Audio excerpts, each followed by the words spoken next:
میرے والد الاحترام بھائیوں، بزرگوں اور دوستوں، اسلامی سال کا آج پہلا دن ہے، یعنی یکم محرم الحرام کا آج دن ہے۔ اس اسلامی سال کی ابتدا بھی قربانی سے ہے اور انتہا بھی قربانی سے ہے۔ ابتدا میں قربانی امیر المؤمنین خلیفۃ الرسول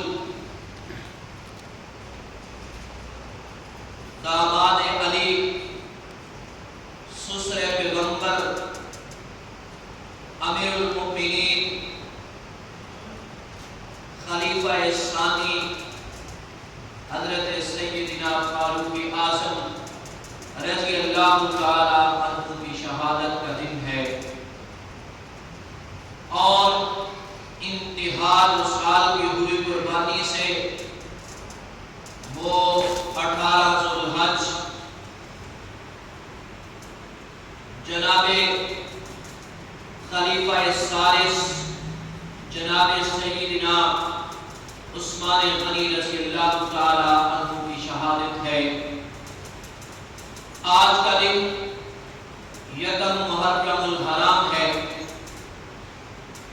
اور داماد علی سسر پیغمبر امیر المؤمنین سیدنا فاروق اعظم رضی اللہ تعالی عنہ 27 ذوالحج کو ایک یہودی النسل، ایک دہشت گرد کے حملے پہ مصلی رسول پر کھڑے ہو کر امامت فرما رہے تھے، اس نے آ کر کے فاروق اعظم رضی اللہ تعالی عنہ کو پیچھے سے تلوار کے ساتھ برچھے کے ساتھ حملہ کر دیا، اور اس حملے کے نتیجے میں حضرت فاروق اعظم رضی اللہ تعالی عنہ شدید زخمی ہو گئے، اور 3 دن زخمی حالت میں رہے، اور زخموں کی تاب نہ لاتے ہوئے یکم محرم الحرام کو دنیا فانی سے کوچ فرما گئے۔ اور یہ شہادت ایک عظیم مقام ہے۔ حضرت فاروق اعظم رضی اللہ تعالی عنہ اپنے لیے دعا فرمایا کرتے تھے، اللہم ارزقنا شہادۃ فی بلد موتک و بلد فی حبیبک۔ یہ دعا فرمایا کرتے تھے، یا اللہ مجھے شہادت کا مقام بھی عطا فرما، اور نبی کے شہر میں شہادت بھی عطا فرما۔ اللہ رب العزت نے اس سے بڑھ کر کے ان کی دعا کو قبول کیا، شہادت بھی مدینہ شہر میں عطا فرمائی۔ ایک دعا یہ تھی کہ یا اللہ مجھے اپنے محبوب کے شہر میں موت عطا فرما، موت بھی وہ جو شہادت کی ہو، اور اللہ رب العزت نے یہ دونوں چیزیں عطا فرما کے ایک اعزازی چیز سے نوازا ہے۔ وہ کیا ہے میرے بھائیوں اور دوستو؟ اللہ نے حضرت عمر رضی اللہ تعالی عنہ کی دعائیں قبول کر کے ایک اور اضافی انعام عطا فرمایا ہے۔ وہ کون سا ہے؟ اللہ رب العزت نے حضرت فاروق اعظم رضی اللہ عنہ کو مصلی رسول پہ شہادت بھی عطا فرمائی ہے۔ اور فاروق فاروق اعظم رضی اللہ تعالیٰ عنہ وہ عظیم ہستی ہے. باقی صحابہ خود ایمان لے کر کے آئے ہیں. حضرت سیدنا صدیق اکبر رضی اللہ تعالیٰ عنہ حضور نبی کریم علیہ السلام کے دوست اور ساتھی تھے. وہ ان کے ساتھ رہتے تھے لیکن اسلام قبول کر لیا. حضرت علی المرتضیٰ رضی اللہ تعالیٰ عنہ آپ کے بھتیجے تھے اور آپ نے آپ ہی کے پاس پرورش فرمائی. انہوں نے آپ کے حالات اور اخلاق کو دیکھا ہوا تھا. لیکن حضرت فاروق اعظم رضی اللہ عنہ کی وہ ہستی ہے جس کو اللہ رب العزت نے ایسا مقام عطا فرمایا ہے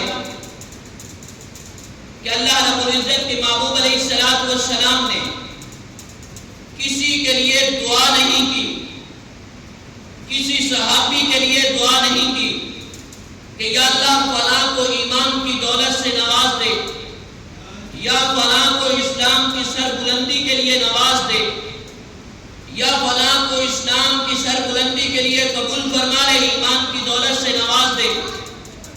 اللہ رب العزت کے ہاں حضور نبی کریم علیہ السلام نے دو شخصوں کے لیے دعا فرمائی ہے.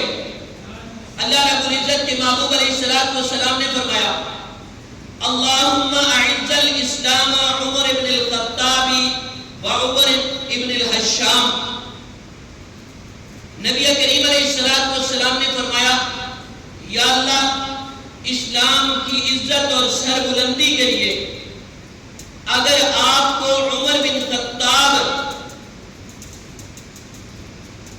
قبول کرتے ہیں تو ان کو قبول کر لیں, اگر آپ عمر بن حشام کو قبول کرتے ہیں اسلام کی سربلندی کے لیے تو اس کو قبول فرما لیں. دونوں میں سے ایک کی بات کی ہے. بعض حضرات نے لکھا ہے کہ اگر حضور نبی کریم علیہ السلام یا کا لفظ نہ درمیان میں لے کر کے آتے تو اللہ رب العزت دونوں عمروں کو جو ہے وہ اسلام کے لیے قبول کر لیتے. اللہ رب العزت نے نبی کریم علیہ السلام نے حضور نبی کریم علیہ السلام سے جب یہ دعا فرمائی عمر ابن خطاب یا عمر ابن حشام کو دین کی سربلندی کے لیے قبول فرما لے. عمر بن خطاب سے مراد حضرت عمر رضی اللہ تعالی عنہ ہے اور عمر ابن حشام سے مراد ابو جہل ہے.